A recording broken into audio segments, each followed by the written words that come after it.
नमस्कार। UPSC prelims के लिए अब सिर्फ 100 दिन बचे हैं। तो इस आखिरी दौर को एक मजबूत और कामयाब रणनीति में कैसे बदला जाए, आइए इसे समझते हैं। 100 दिन, ये वो वक्त है जब यूपीएससी प्रीलिम्स की उल्टी गिनती शुरू हो जाती है। और जाहिर है, इस समय थोड़ा दबाव, थोड़ी चिंता और थोड़ी अनिश्चितता महसूस होना बिल्कुल स्वाभाविक है। लेकिन असल में ये घबराने का नहीं, बल्कि एक सटीक और अनुशासित रणनीति बनाने का सही समय है। यही 100 दिन किसी की सबसे बड़ी ताकत बन सकते हैं। तो चलिए इस पूरी रणनीति को हम 5 जरूरी हिस्सों में तोड़ के समझते हैं और देखते हैं कि अगले 100 दिनों में कामयाबी कैसे हासिल की जा सकती है। तो सबसे पहले बात करते हैं विषयों की रणनीति की। देखिए, यहाँ सिर्फ ये जानना जरूरी नहीं है कि क्या पढ़ना है, बल्कि ये समझना ज्यादा जरूरी है कि किस विषय को कितनी प्राथमिकता देनी है। अब ये स्लाइड बहुत दिलचस्प है। ये एक बड़े रणनीतिक बदलाव की ओर इशारा कर रही है। मतलब स्टैटिक कोर सब्जेक्ट्स जैसे हिस्ट्री, पॉलिटी, उन पर तो मजबूत पकड़ रखनी ही है, लेकिन अब परीक्षा का असल फोकस डायनामिक तिकड़ी यानी इकोनॉमी, एनवायरनमेंट और साइंस टेक की तरफ बढ़ रहा है। और इन 100 दिनों के लिए सबसे बड़ा मंत्र, सबसे जरूरी नियम यही है, नई नई किताबें या मटेरियल इकट्ठा करने के लालच से बचना होगा। जो सोर्स पहले से हैं, बस उन्हीं पर पूरी महारत हासिल करनी है। जब बात आती है करंट अफेयर्स की, तो यहाँ 2 चीजें सबसे अहम हैं, निरंतरता और फोकस।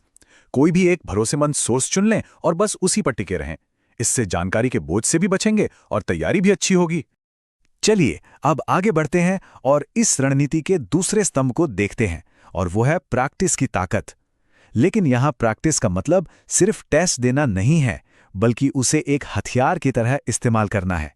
अब ये जो नंबर है 50 से 70 मॉक टेस्ट, ये डराने के लिए नहीं है। इसका असली मकसद सिर्फ स्कोर लाना नहीं है। इसका मकसद है सीखना, अपनी कमजोरियों को पहचानना और उन्हें सुधारना। प्रैक्टिस करने का भी एक सही तरीका है। शुरुआत सेक्शनल टेस्ट से करनी चाहिए, ताकि हर सब्जेक्ट पर पकड़ मजबूत हो, और फिर आखिरी 40 दिनों में फुल लेंथ टेस्ट देकर परीक्षा के माहौल की पूरी तैयारी करें। और हाँ, असली काम तो टेस्ट देने के बाद शुरू होता है। ये 3 स्टेप का तरीका हर मॉक टेस्ट को सीखने के एक बेहतरीन मौके में बदल देता है। इससे पता चलता है कि क्या आता है, क्या भूल रहे हैं और क्या नया सीखना है। और हाँ, PYQs यानी पिछले सालों के पेपर्स को तो बिल्कुल नहीं भूलना है। ये एक तरह से एग्जामिनर के दिमाग को पढ़ने जैसा है। इससे पता चलता है कि किस टॉपिक को कितनी गहराई से पढ़ना है। अब बात करते हैं उस हिस्से की जिसे अक्सर लोग हल्के में ले लेते हैं, और वो है CSAT पेपर। ये अब सिर्फ एक क्वालिफाइंग पेपर नहीं, बल्कि एक बहुत बड़ी चुनौती बन चुका है। भले ही ये सिर्फ क्वालिफाइंग पेपर हो, लेकिन पिछले कुछ सालों में इसका लेवल इतना बढ़ गया है कि इसे नज़रअंदाज करना बहुत भारी पड़ सकता है। इसलिए इसका लगातार अभ्यास करना अब अनिवार्य हो गया है। तो यहाँ पे स्मार्ट तरीका क्या है? अपनी ज्यादातर एनर्जी मैथ्स और रीजनिंग पर लगाइए, क्योंकि वहां जवाब या तो सही होता है या गलत, कोई कंफ्यूजन नहीं। और कॉम्प्रिहेंशन को थोड़ी सावधानी से हल करना बेहतर है। अच्छा, इतनी सारी रणनीति को असल में लागू कैसे किया जाए? इसके लिए चाहिए एक डेली प्लान। तो चलिए दिन के इस ब्लूप्रिंट पर एक नज़र डालते हैं। हाँ, 12 से 15 घंटे, ये आखिरी 100 दिनों की सच्चाई है, खासकर उनके लिए जो फुल टाइम तैयारी कर रहे हैं। ये एक मैराथन है और इसके लिए अनुशासन तो चाहिए ही। दिन को संतुलित रखना बहुत जरूरी है। देखिए, अपने टाइम को इन 4 जरूरी गतिविधियों में कैसे बांटा जा सकता है, ताकि तैयारी हर तरफ से पूरी हो।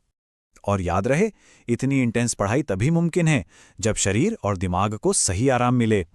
इसलिए ये कुछ चीजें हैं जिनसे कोई समझौता नहीं करना है, जैसे अच्छी नींद, थोड़ी एक्सरसाइज और विकर्षणों से पूरी तरह दूरी।